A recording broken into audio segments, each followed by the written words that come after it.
to share memories. Jack.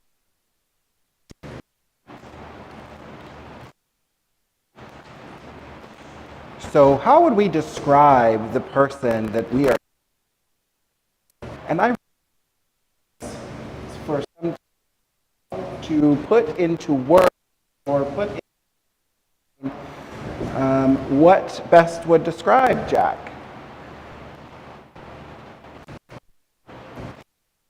So and so great in many, many ways.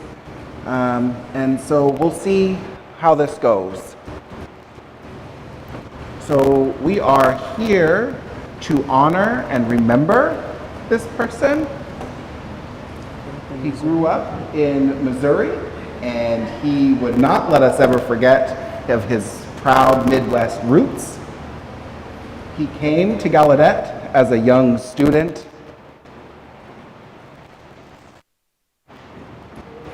And had the full experience. He was involved in sports, in many different student organizations, and created lifelong friendships, and also met the love of his life here at Gallaudet.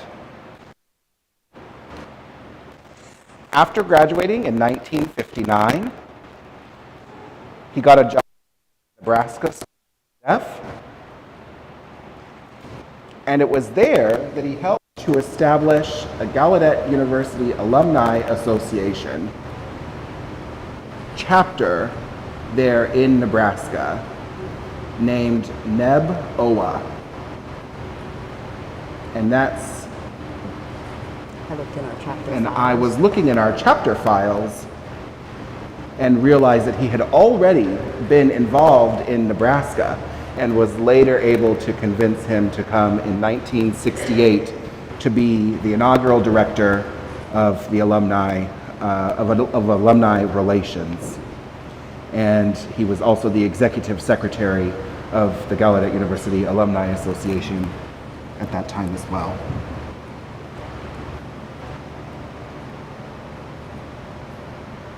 At the end of his career here, he served as special assistant to the president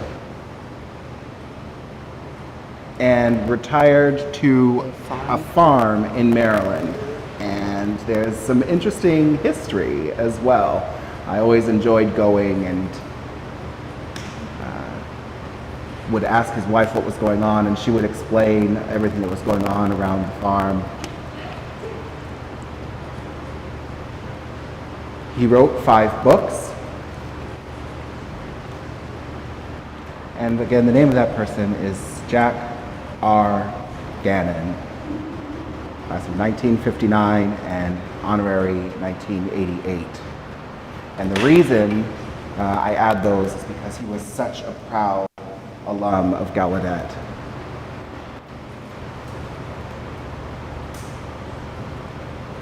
And it's important for us to recognize all of those accomplishments that he had here at Gallaudet, and that's why we honor that when we introduce him.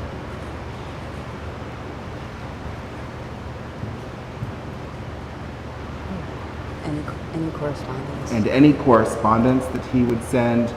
Some people would send him Some people would send him correspondence that didn't include their year markers from when they graduated. And Jack felt it was really important that that was included. And Jack felt that was important for folks to include, to show how proud they were of being a Gallaudet student.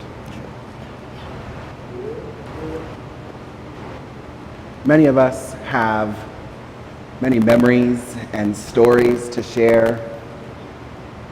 And I know and I'm sure that there are plenty of stories, and there are some in the program that will come and share their memories from the past with us today. We're here in Old Gym, officially the Peacock Alumni House. We all know it as Old Gym. We were thrilled to be able to host a memorial service here because this is where he worked. And at that time, this was considered really the heart of student life and activities, right in this very building, when he was a student. All the events were hosted here. All of the events at the time were hosted here. His class of 1959. His class of 1959 celebrated their reunion in 2009, if I'm doing my math correctly. The committee met in the back corner of this room.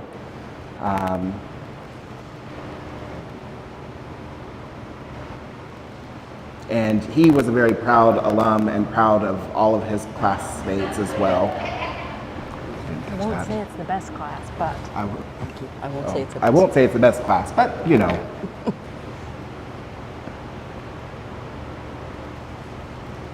the Gannon Garden. And behind the building actually is known as the Gannon Garden. Yeah. I would like to thank Gallaudet for making this possible. And with that, I would now like to introduce the president, Roberta J. Cordano. And I got a little mic. So good, you keep it. I got one.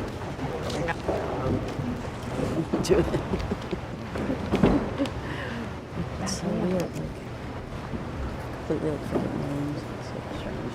So my role today is basically to welcome all of you here, as we are part of recognizing the loss and the amazing gap, the hole we feel in our community as friends and family members. The loss of Jack R. Gannon, class of 59, honorary, 1988. I have to say it's an honor for me to be here with you today, and it's an honor to be here with two former presidents who are also here with us today. I want to recognize both of them who are here in the auditorium or audience. We just so happened to be seated in front of one another, and I thought maybe I should switch so that I'm behind, and so we're in year order of when we served, but I'm so happy to have you here. I know that Jack has impacted all of our presidencies, and as President King Jordan, I'm sure he'll share more about the impact. I know he worked very closely professionally with Jack when he was president of Gallaudet. So Jack graduated in 1959. And in 1968, I mean, think about it, he was quite young at the time when he stepped into the role as being the first Alumni Association Relations Director. But when I think back to my own childhood, I think about Jack's running the GUAA, and my mother was on the GUAA board. I know that my parents knew both of your parents, and we often heard about Jack from our family, and when he became a special assistant to the president, my mother was sure to explain to me what a significant role that was and how he was going to work side by side with the president to help support the university. So I knew of his leadership here at Gallaudet, and I know that he holds a special place in the hearts of so many people. I had to sit back and think about what makes him so unique and so important to all of us here. And I reflect back and think about the book that he wrote, The History Through Deaf Eyes, other books that he wrote as well, the Deaf Heritage book that we all know about,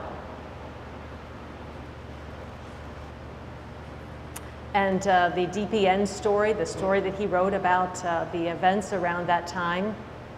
And what strikes me about all of this is he is a man who carried the life of always being deaf-centered. He carried that deaf-centered life and really believed in all of us and the beauty of our deaf center, the center that represents our language, our culture, our community, and that's what made him come alive. He could laugh at us and laugh at himself and his life journey as a deaf man and all that he's been through, and telling some great stories about those experiences that were comical in nature. But that gift of laughing at ourselves and at the world when it doesn't quite fit and accommodate our experiences is something we can remember him about.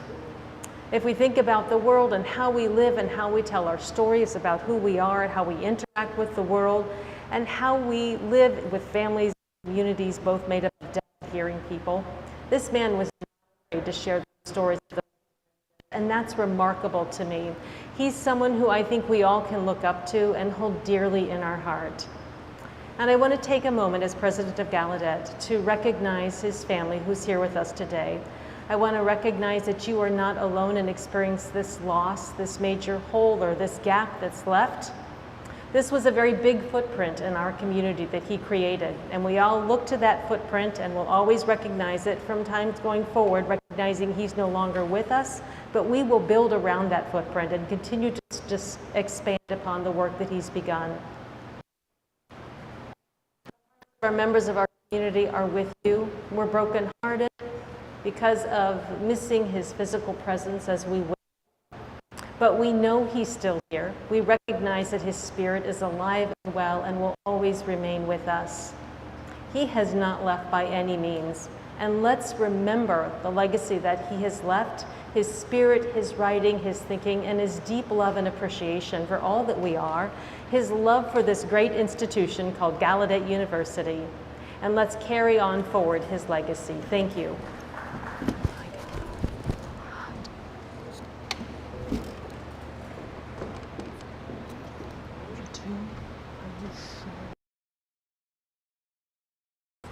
Now, next, I would like to invite Rita Jackson. She is Jack's niece.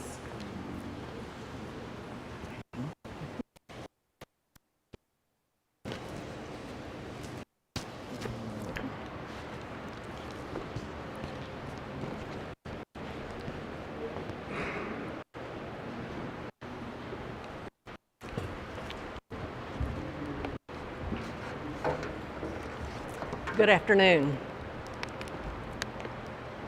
Working? Jack Gannon was my mother's younger brother. He was very special to me. In fact, I made sure that all of my, I'll start over. Is that better? Jack Gannon was my mother's younger brother. He was very special to me. In fact, when I was growing up in West Plains, Missouri, I made sure that all of my friends, classmates, and teachers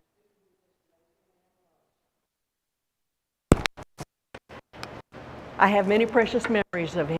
I would like to share them with you today. Jack attended Missouri School for the Deaf, and I recall hearing that he saved quarters for those 3-hour bus rides for Uncle Jack to come home in the summertime and on holidays, and also for her to make those trips to Fulton, Missouri. My Aunt Shirley tells the story of Uncle Jack making those trips to spend the summer at home in West Plains, and he and his brother Don had a pony named Tony. And they would ride Tony the pony every day. Tony was an ornery pony, and every day he would buck the boys off. After day, the boys would get back on again, and he would buck them off again. But true to character, Jack's persistence and determination and patience paid off. The day came that Tony didn't buck anymore. Jack was never a quitter. Really, as Uncle Jack continued to write, or Uncle Jack took the time to write to me as I was growing up. He knew I collected stamps, and his letters were often padded with stamps that he saved during his international travels. And thanks to Uncle Jack, my stamp collection grew quickly. They are precious memories in that collection. As I grew into my teen years, Uncle Jack continued to write me and encourage me to attend college. From our letters to each other, he knew some of my dreams and goals. He shared a love of books and writing. He even made recommendations for college choices. Uncle Jack was very influential in my becoming a first-generation college graduate. And like him, I chose to pursue a career in education, where I shared my love for English and writing. Uncle Jack and my mother, Betty, were always very close. They were both gentle spirits. They were kindred spirits. They both loved flowers. They were very creative. They loved gardening and growing beautiful things. And one of my favorite memories is the time I visited Aunt Rosalind and Uncle Jack in Maryland. We went to the botanical gardens. And while we were there, part of it, where the mid row on row. About that is my pops are in full bloom.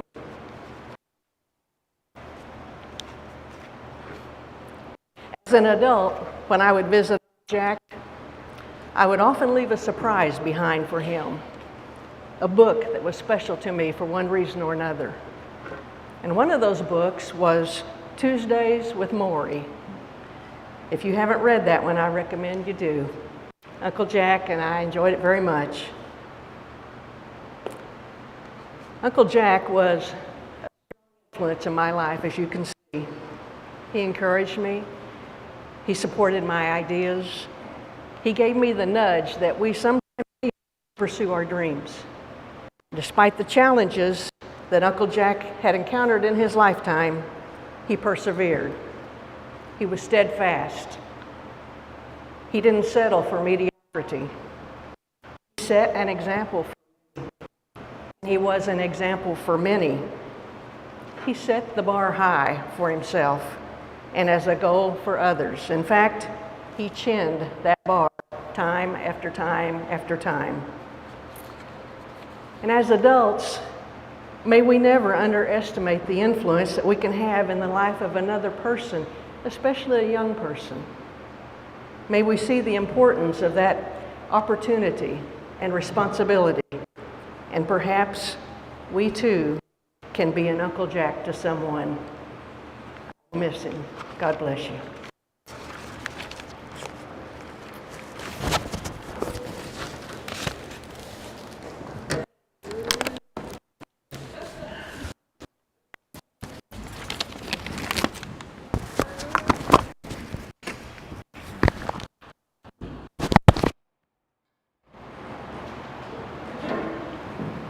It's going to be a challenge.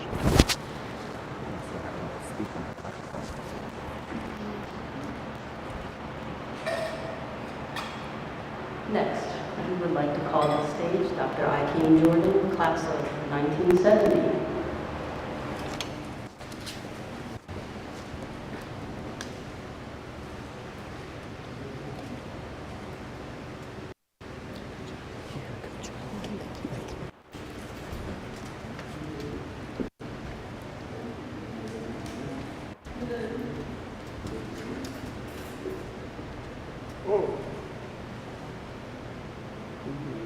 This is difficult. This is really hard. It's not supposed to be hard because we're not here to mourn. We're here to celebrate his life. It's hard for me, so I know about it. It's hard for you. So, and Jack Sam used the word good. Jack was good. Jack was a good friend. He was a good friend of mine. He was a good friend of yours as well. And he was just a good man. He was a good husband. He was a good brother. He was a good friend. He was a good writer. He was a good employee. He was a good many different words.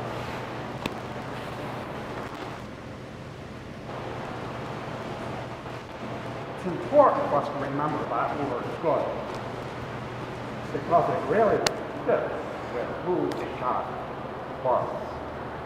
There are very, very few people who everybody likes. But everybody likes Jack. I never met a person who didn't like Jack. Everybody. Sometimes the word love is used instead of the word like because people love Jack. He loved people back. sometimes I think that that famous cliche, you can take the boy out of the country, but you can't take the country out of the boy. That's Jack. He spent most of his career here in Canada. In Lords, he lived in of the large city.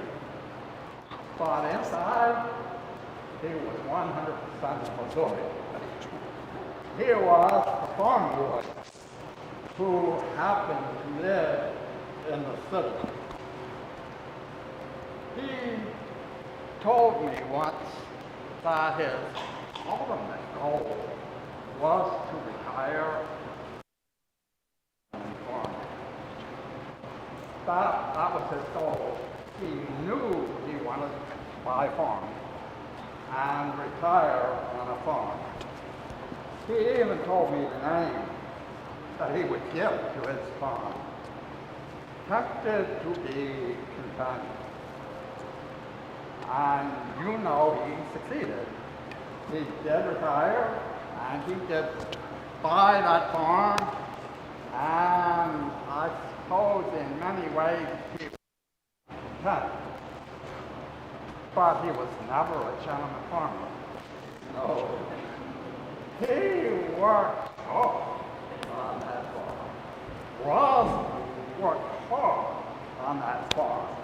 He was a hard-working farmer, not a gentleman farmer. It was fun to go out and see his farm and look around at the most recent project, because there was always a recent project that happened. He was always doing one thing more, one thing more, one thing more. One of my favorites was the pond.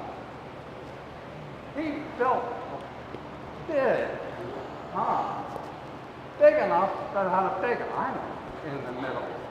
And still there, it's a wonderful pond with fish and animals and birds, and he bragged a lot about that. Jack and our two children went to the same high school.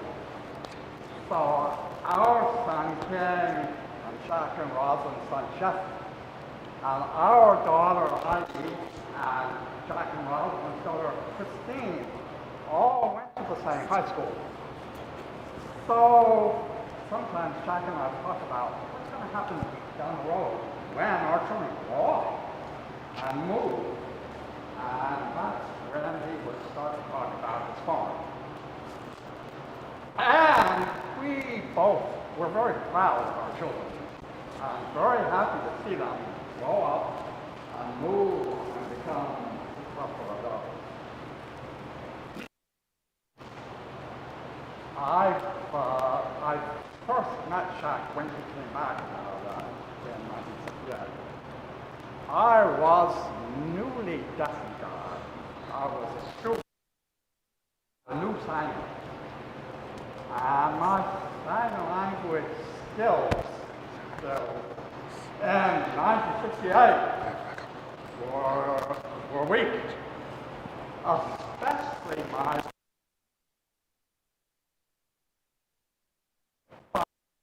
Jack at a banquet for Alpha Sigma Pi fraternity. He had been an ASP member when he was a student, and he came back, was the keynote speaker at a banquet. I was a little bit nervous because I sat in front and I knew he would sign his speech. Could I understand him? Oh, I understood everything. He signed so clearly and so carefully that even a new signer could understand everything he said. I became president in 1988, almost exactly 20 years after I met Jack. one of the first things I did when I was organizing my presidential office staff was to ask Jack to be special assistant.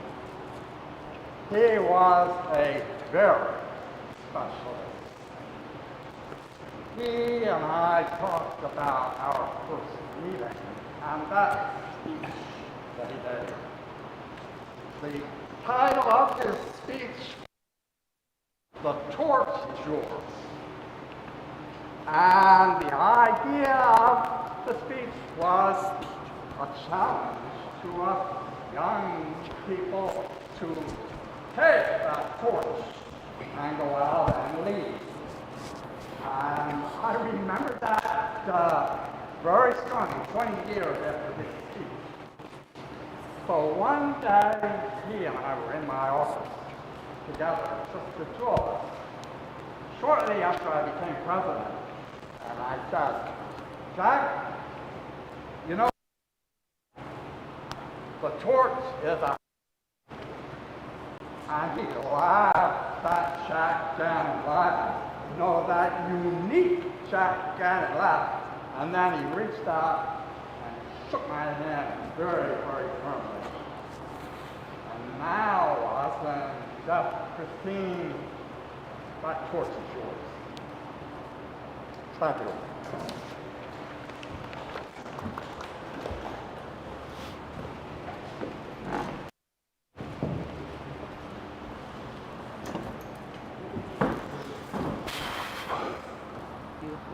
Thank you.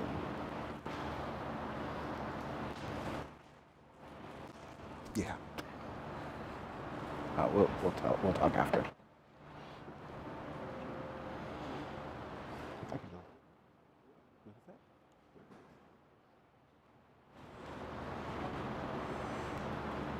Next, I would like to invite Vilas Johnson from the class of 1959, Jack's good friend and classmate. I can.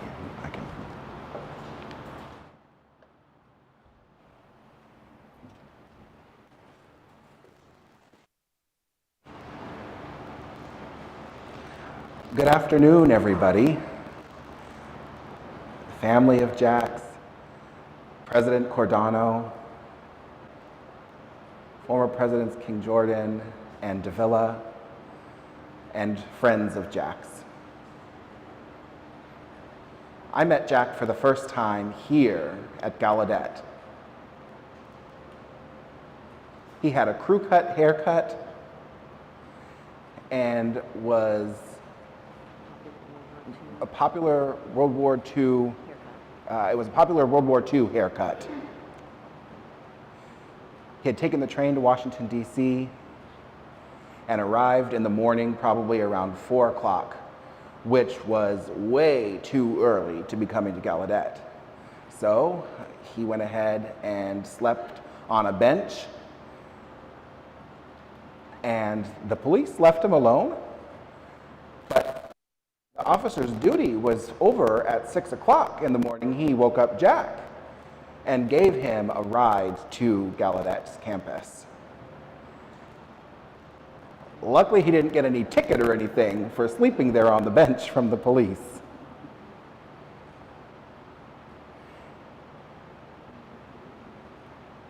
I stayed with his family one summer more, and we worked together in the West Plains in Missouri near the Arkansas border.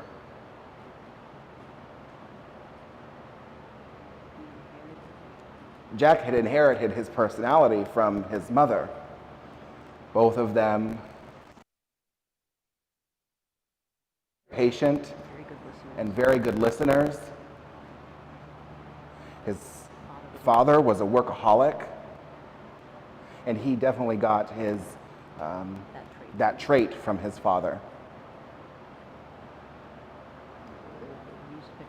He drove a used pickup truck. He brought that to Gallaudet in the fall, all the way from Missouri. At the end of our sophomore year, We drove with Bill Sugiyama.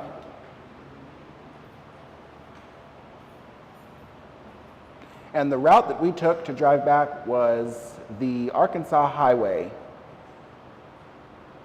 which is more than 1,400 miles of the original, it was one of the original gravel roads that was built by the U.S. 42 during World War II. What was interesting about our driving trips is that we all had different habits. One of the drivers was left-handed, and so would always drive on the left-hand side of the road. Jack was always the middle of the road, and I was always driving on the right-hand side of the road.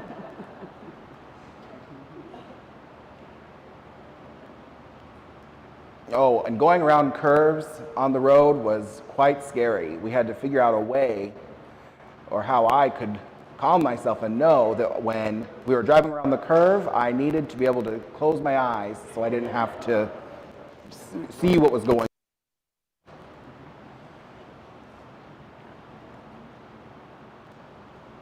We were very lucky to find work as landscapers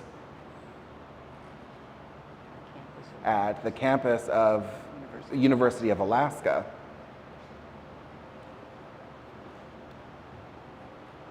And on our last day on campus at the University of Alaska, our boss asked us if we could clean up the concrete. There had been an accident at the construction site with the concrete truck, so we had to go in. There was a mixer that fell, and we had to go in that and clean it out. Oh, and our shoes became like rocks the next day after we had spent all of that time, and we had to bring those big old rocks back with us to Gallaudet. So we drove back on that same gravel road, and we felt a little bit of a vibration in the truck. We couldn't figure out where it was from, so we just kept driving. And finally, when we arrived into California to drop off Bill, his brother-in-law heard the truck rattling and was able to figure out what was happening. The right front tire was giving us issues, so he opened up the hubcap, and sure enough, all of the lug nuts on the wheel have fallen off except for one, and that was what was rattling all that time, clear to California.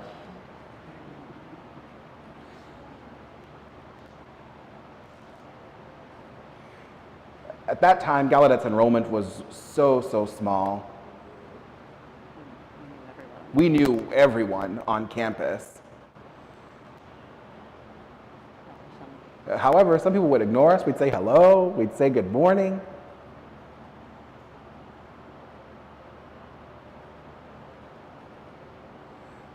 Alice?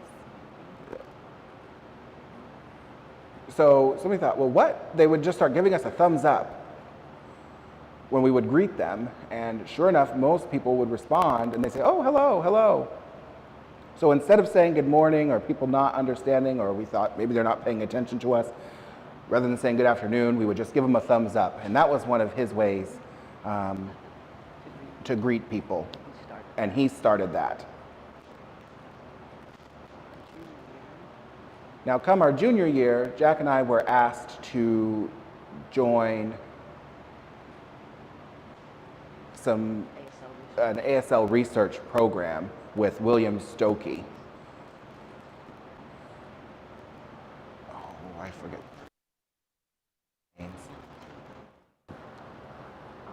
With Carl Kramer, and Stokey wanted to film us about our trip to Alaska, and it was on a Saturday morning, and thought, well, we can't get out of it. Oh, they have donuts? I didn't. I missed that. But luckily, there were donuts and things like that to tempt us for us to show up and to participate in that.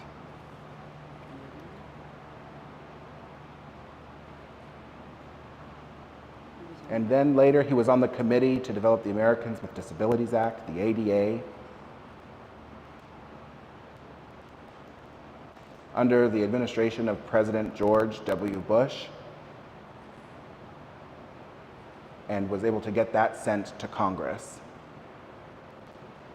He also represented Gallaudet because I. King Jordan couldn't make it to some of the meetings, and Jack was happy to attend some of in attendance, and he sat directly across the table from Jack. And there was a meeting, and Jack raised his hand to contribute something, and the committee chair had ignored him and didn't recognize him, and President Bush stood up, raised his voice, and said, "Jack has something to say, and we need to give him a chance." And finally, at that time, he was able to get the attention of the committee. And after that, President Bush approached Jack and apologized for having to have experienced not being able to contribute to the committee.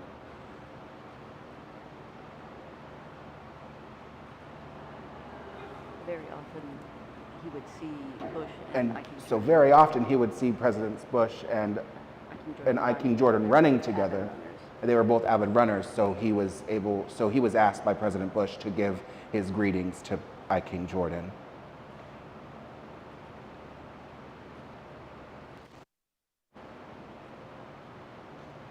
Who? He was humorous, he was quite the comedian, he was able to make people laugh.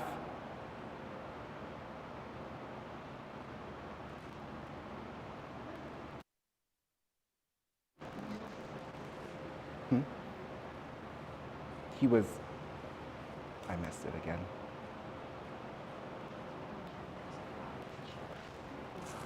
Say it again. I missed it completely.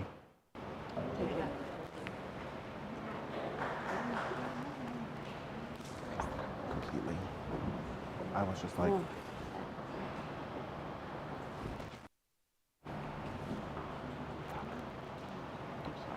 no, it's fine.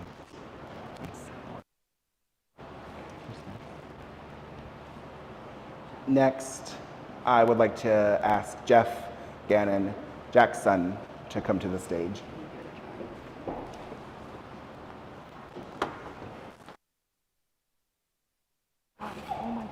Sorry, No, it's too far down to help. no, thank you. Hello, everyone. It's good to see you all. Okay, so I have 10 things from Jack Gannon that I would like to share about.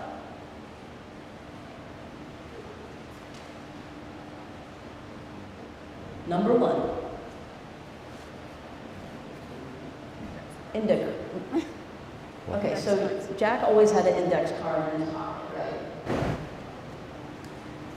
And typically what would be on there, or that would indicate that he really did his best was communicating with hearing people. And he wasn't really good at lip reading and things like that.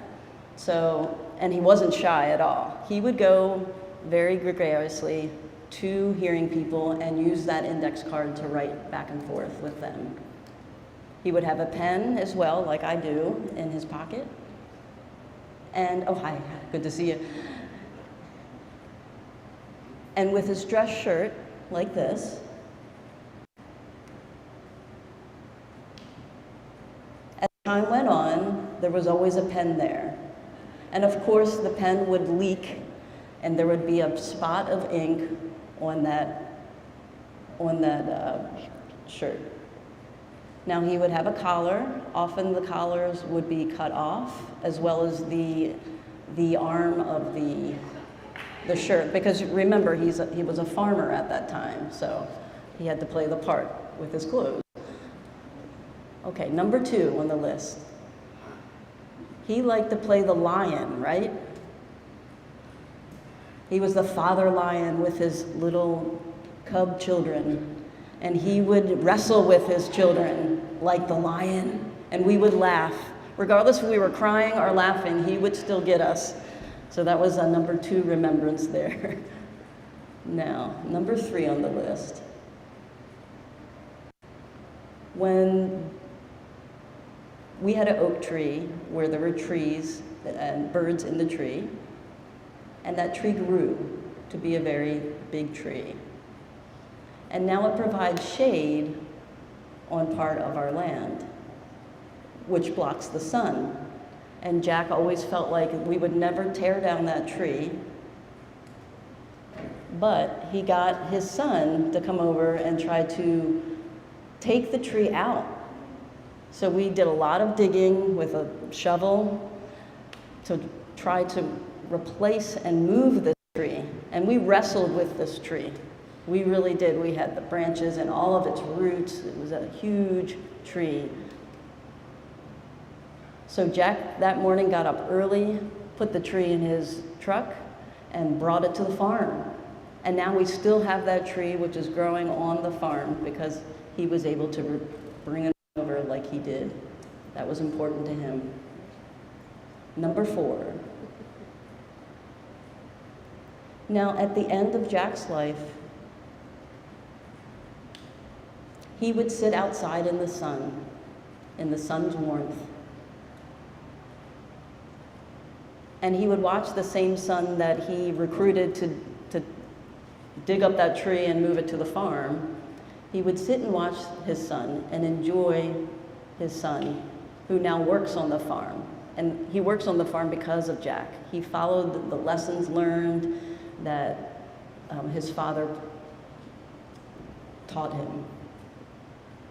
Number 5, he would get up at 4:30 every morning because that was the best time for him to write. He always got up that early, 4:30, to write. And also, he also said at 4:30, the coffee tastes a lot better than any other time during the day. And sometimes he would pass his son, the teenage son, who now was getting home from his duties and actually getting home from a night of being out. So that was always a good time for Jack to catch him coming home so early after a night out, and they would have good conversations at that time. Number 6, Jack always had a knife. Oops, my bad, sorry about that.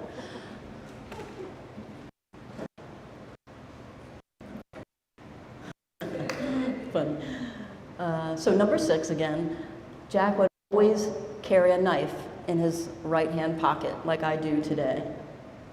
This is actually his knife that I took. This was his original one. And so you never knew when you would need it, but he would always be sharpening a pencil or cut an apple. We would share apples, and he would always cut one up for us to eat together. Or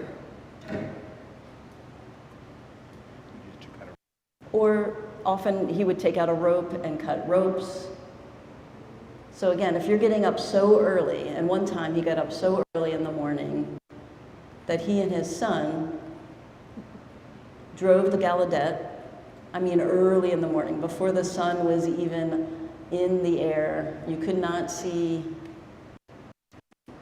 the light of the sun. And remember, during that time, there was a lot of construction on Capitol Hill. There was a lot of lumber and other materials. So the two of us went to get that wood. We stole it. It was beautiful old wood. So Jack got that wood before people were arriving to that area in the morning. So there's another person who liked to get up that early as well to run. And of course, that was King Jordan. He was up early that morning to run and actually saw Jack and his son in the jungle looking for this wood. You know, do you remember that, King? Do you remember that? Number 7, of course, you all knew about that, but he treated everyone with respect, always. Hands down, he treated everyone with equal respect. Didn't matter who they were,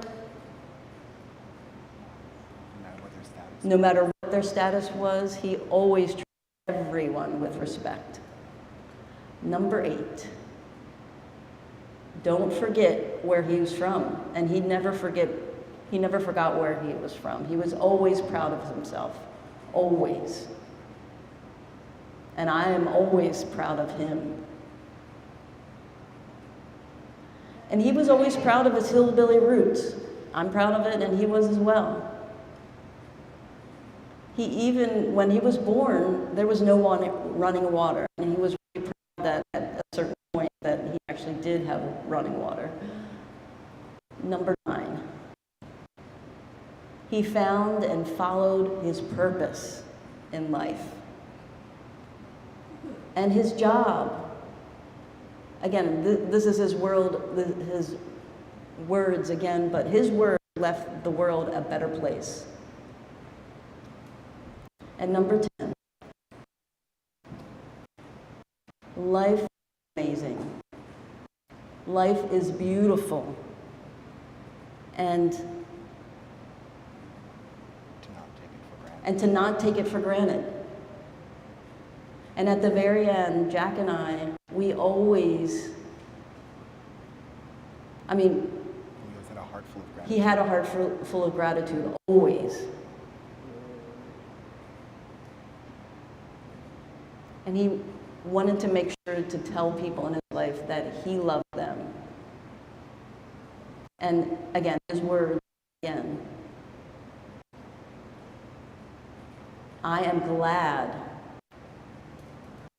and love him with all my heart. Thank you all so much.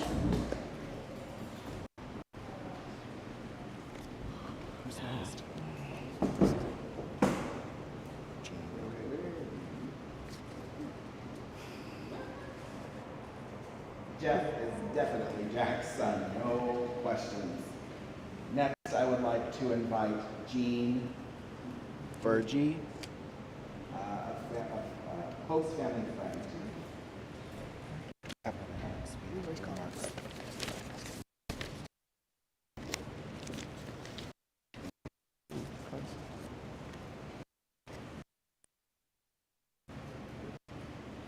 I want to add that Jeff was talking about going into the dumpster and retrieving wood. That was from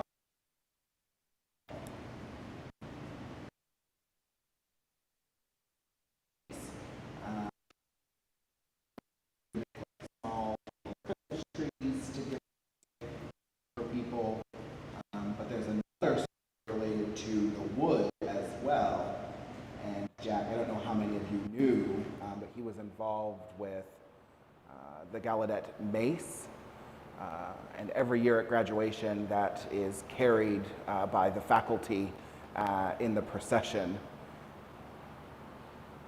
And the wood, it has different, it's made up of different wood from around the world. And so Jeff was the person who was able to go up Tower Clock, or Jack, excuse me, was able to Tower Clock and retrieve and select the wood that would be used to construct the mace. And so you can, when you read about that, most people don't know that Jack was part of that story in creating the wood and also the mace at Gallaudet, and how those two things blended together.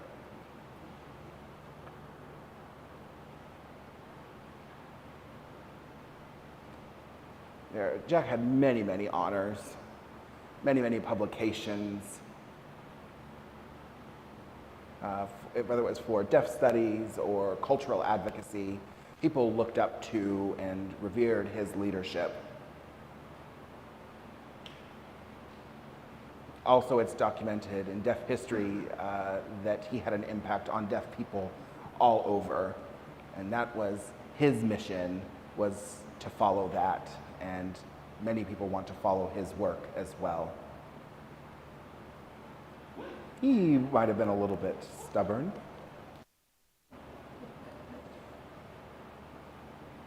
deaf people, especially deaf youth,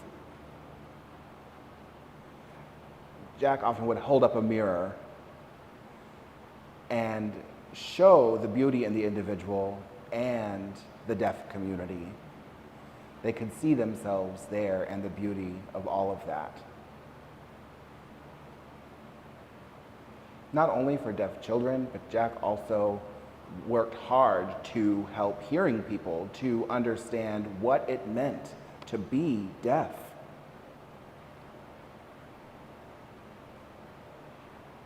He had so much time and experience to share with those people. Sometimes if somebody didn't know, sometimes he would explain to the person. They think that they know everything. Sometimes he would explain and people wouldn't want to listen or want to know. But Jack was so good at finding that connection and listening with people and building relationships with them that he was able to use that connection and guide them to a place of understanding. He would share his personal stories, and so I will share 2 stories as well.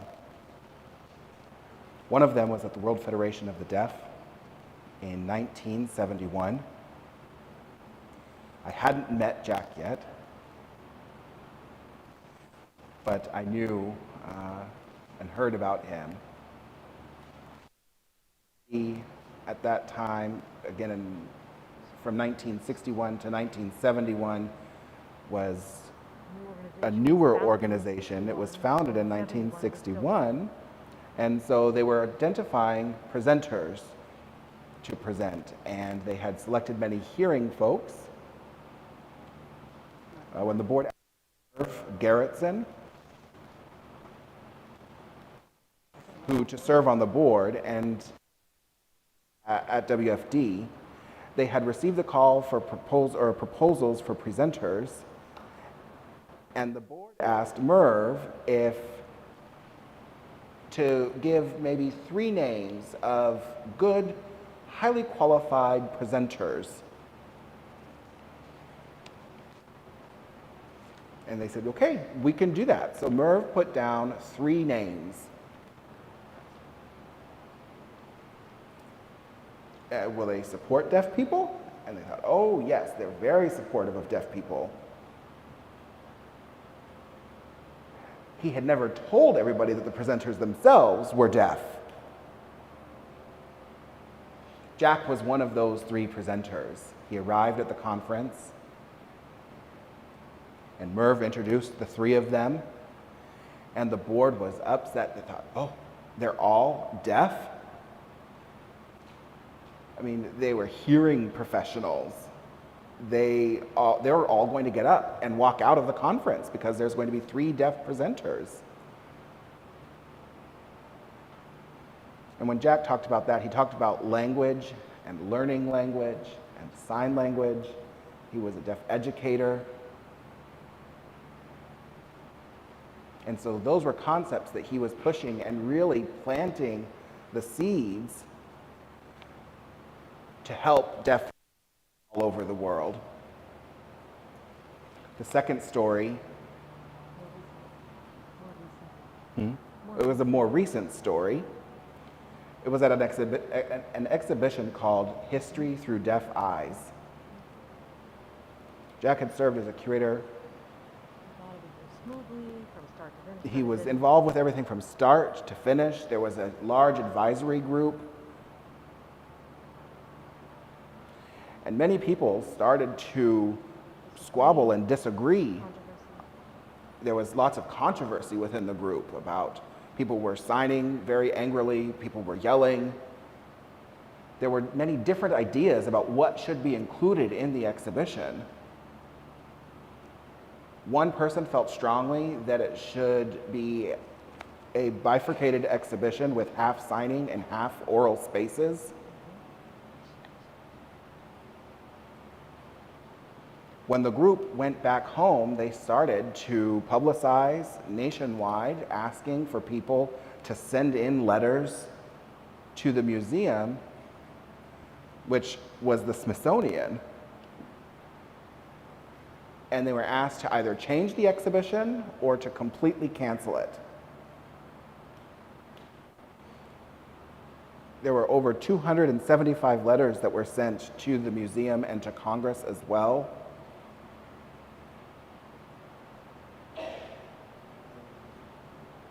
We don't want the exhibition to look back on history. We want it to look forward into the future. There were things on technology. There were opinions about whether it should be sign language or not.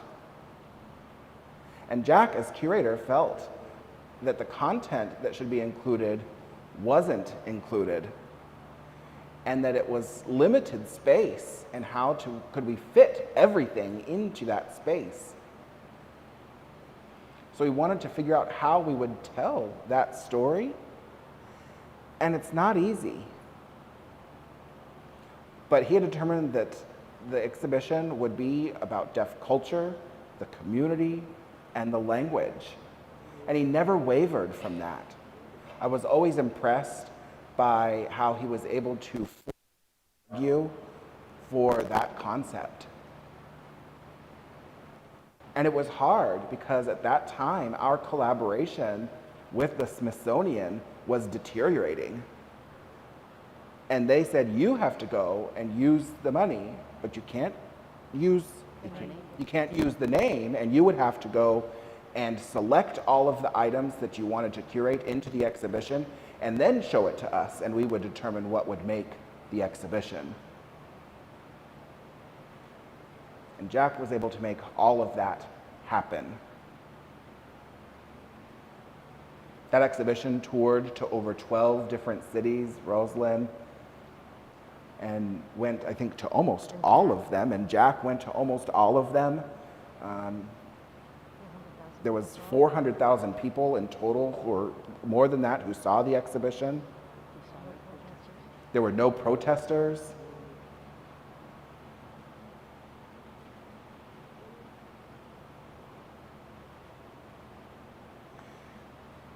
And I think that story really shows that Jack was a deep thinker, was analytical, and wanted to really think about what it meant to be inclusive and to share deaf stories. He was great with sharing his own personal stories, but how did we capture the broader community's stories as well, which was a challenge. For me, working with Jack really has been the honor of my life. I've learned so much about the culture, about history. He's made me a better writer, specifically writing. Jack didn't like to use 4 words. If 2 words was enough, then that was enough. So if there was anything that was unnecessary, he said to remove it. He was always supportive and encouraging with giving me the confidence to be myself. And I could never say thank you enough. There's nothing I can give that would thank him enough for that. And Rosalind as well calls me a friend. That really is a blessing, and I cherish that friendship. This photo to my left, I really love. I know that Vilas and others folks really enjoy and like this picture as well, and and that really represents Jack well. It carry on and to take care of ourselves. Good God. I think it's fine. No.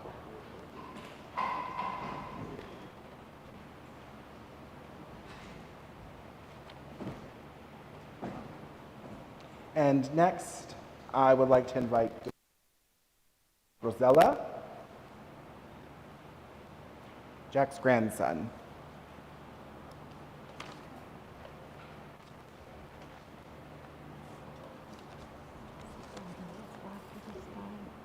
Then Christine.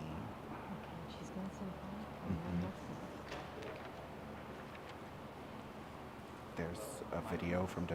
Okay, is that It's captioned. okay? And then Marianne. Marianne Pugins. Side of the man I knew.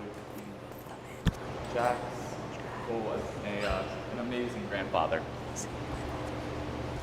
With us is my sister Ava, my cousins Ozzy, Matilda, and we all love our grandfather, and we miss him, but his presence is still very much felt in our lives. He loved woodworking, especially carving and whittling, and I wanted to share a little bit about that now. Now, Jack was able to make incredible sculpture out of bland wood, as many of you, I'm sure, have seen, and he enjoyed nothing more than to share these skills. He was very passionate about it. When I was 8, I asked him because I wanted to learn how to carve as well as he could. He was very excited, and we immediately started carving with a small bar of soap and his favorite pocket knife. It took a couple hours, and by the end of it, we were left with a really just abstract shape and a lot of shavings on the floor. It wasn't very good, but fun. And over the next few years, we eventually moved to wood, continued practicing the things that he taught me. It's been a few years now since I carved last, but I'll always remember when I did and how my grandfather's face would light up when I was working on something new. They were always really bad, but they are really nice memories, and that's okay. With him as the passion, as the great grandfather I always knew him to be. Thank you.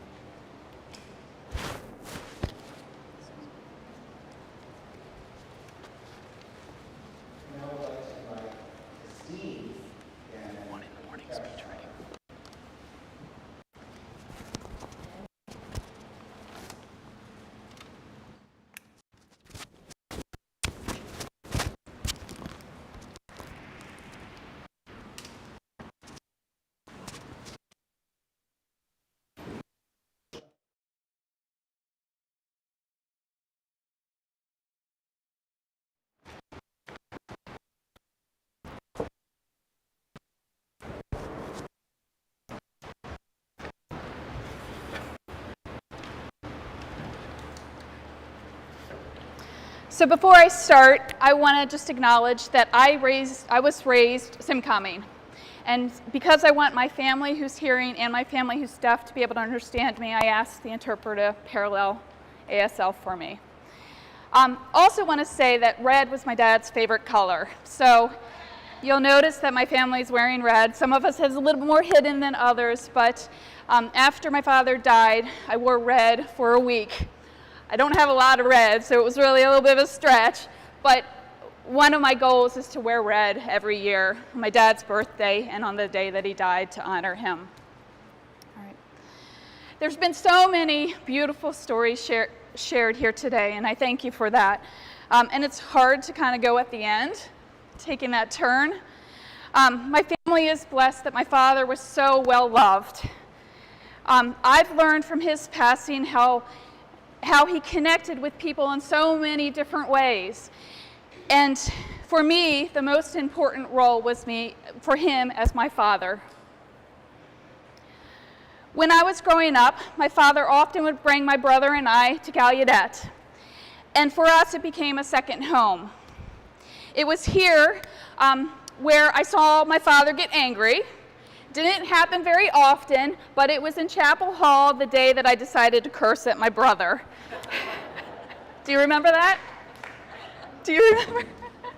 Yeah, I was scared the whole way home what was going to happen to me. And honestly, I can't even remember what happened, but I just remember how it was so rare for him to be angry, but it was that day that I cursed in Chapel Hall.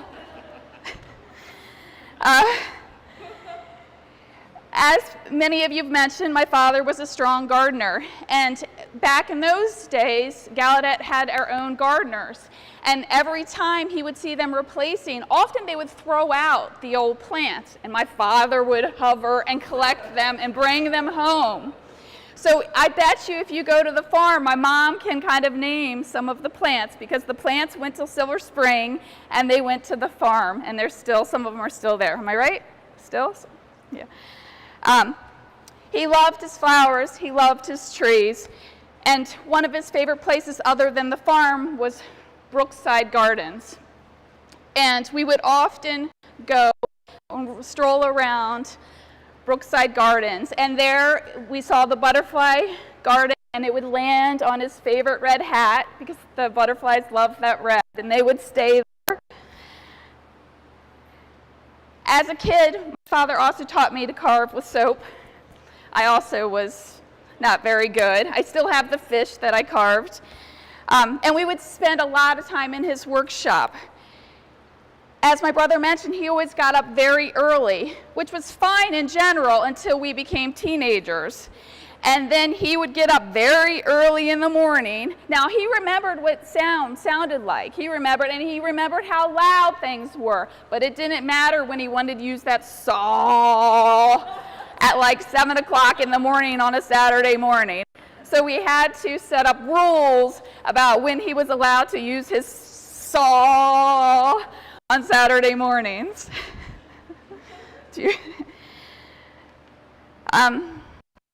As a teenager, he would slap my wrist for not being nice to my mom, and he would also listen to what I had to say and show me a lot of support. And I remember sitting in the backyard talking with him about that, and that's a very special memory. Around the same time, he also taught me how to edit. And we would swap writing and give each other feedback, and did that for many years, and really taught me a love for writing through that experience. Though my father wasn't about equal opportunity in the kitchen, he did show me how a man should treat a woman. And I think that, as you saw for so many of these beautiful pictures and saw my parents together for so many years, that they had a very healthy relationship. And I think that probably that was one of the best lessons that my parents taught me, was role modeling this very healthy, wonderful relationship. As I in the deaf community, my father was very happy to see me. And we would often discuss my experiences and any challenges, and he would help give me feedback. As you know, every life lesson my father had came with a story. And he always emphasized, you need to stay humble. And there was a story with that about ego, but for that I won't share that one. Okay.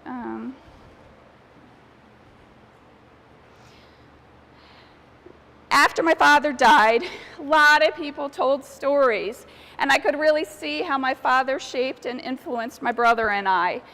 And I think he also influenced and impacted many of us too.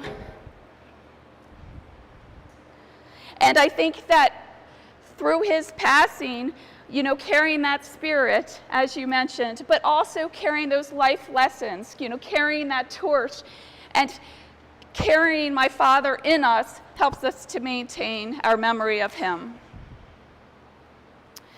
As my father's Alzheimer's progressed, he transitioned from being a dad to me more as a caretaker, or helping my mom take care of him. And my parents would come over every Sunday for dinner. And after a scary drive in the dark, I'd hold his hand and help him calm down. And I would let him know that everything was going to be okay. He would come and he would eat, and if I served one of his favorite foods, man, he would scrape up every bit on that plate. And that gave me such joy to see him so happy enjoying his food.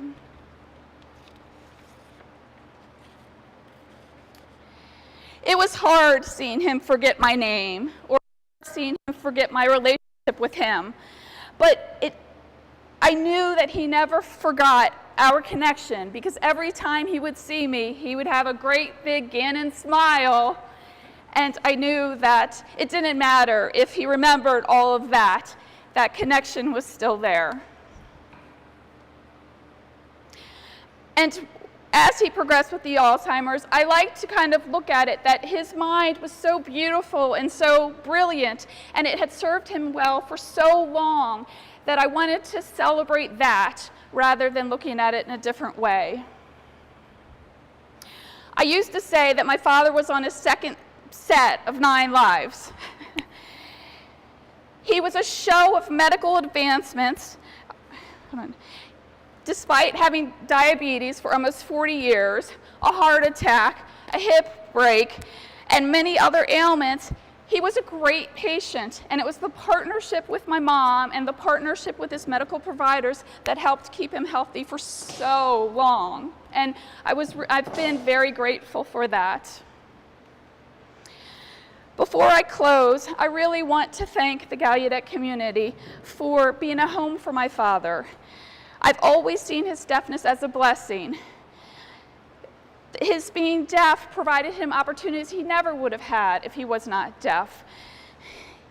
It brought him here to Gallaudet, and it was a really integral part of who he was and also his success. I want to thank you all for your beautiful sharing and your beautiful stories. And I want to thank all of you for your support. I want to thank Rebecca and Abby for being able to, and all the alumni staff, Darius, for hosting this, and for the technological services as well. Also want to thank the interpreters for your work today. And I want to thank you all for your support and for your love for my father. You know, as my brother said, one of my father's favorite things he said was, "I'm lucky I gotcha." But I think we were lucky to have him. So thank you.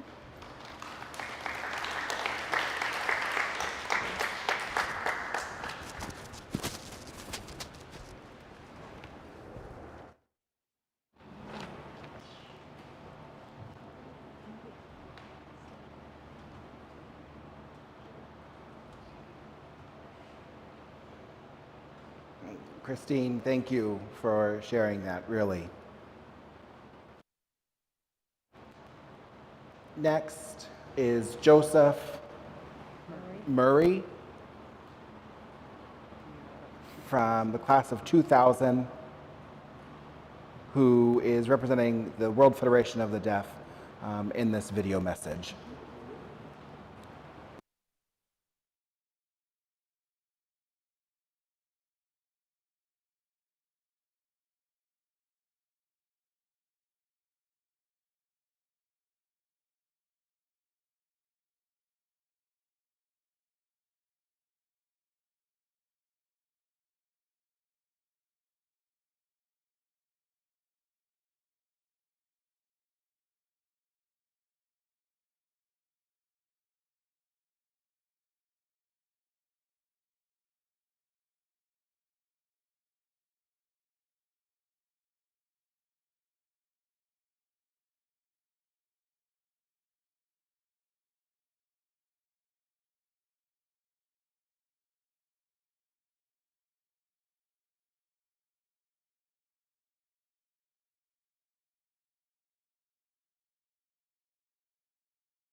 Next, Marianne Pugin, from the class of 71 will perform her rendition of Amazing Grace.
Jack? was a wonderful man, a wonderful person, husband, father, grandfather, uncle, I believe, a friend. He was extraordinary. I will always be grateful to know him. I worked with him, and I learned from him. Jack and you, Rosin, your togetherness. You've been together since your prep year here at Alba. That togetherness, your partnership, your devotion for each other, your love for your family and friends, all here today. That togetherness that the two of you share is inspiring. It's beautiful. And it's a gift. It's a gift to all of us. I love you.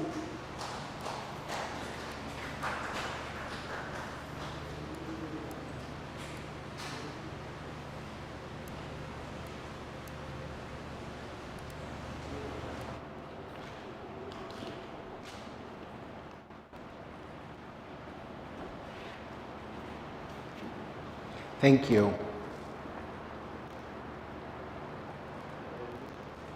Now for some.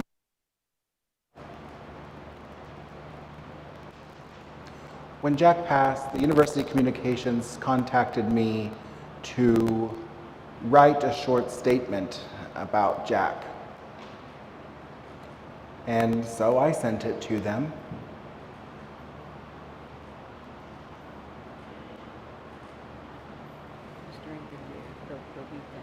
It was during the week that he passed that they had sent it out.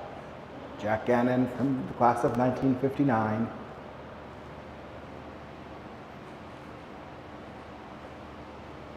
Was addressed to the deaf community at Gallaudet and everywhere. That his high standards, he was down to earth nature, he was happy to provide counsel and advice when asked.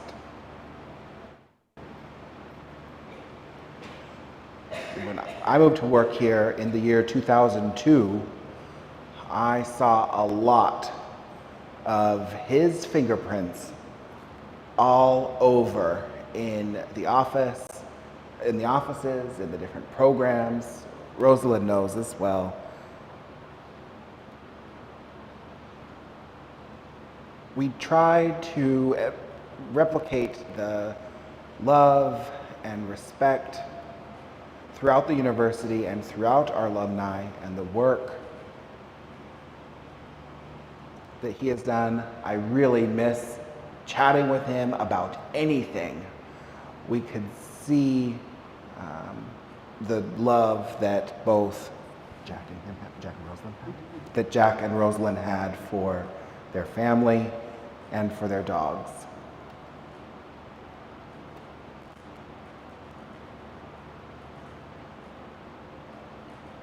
And now, in closing, as I had stated, remember, I was nervous at the beginning about how we could express, and put his legacy into words. And wow, thank you all for your remarks and sharing your stories.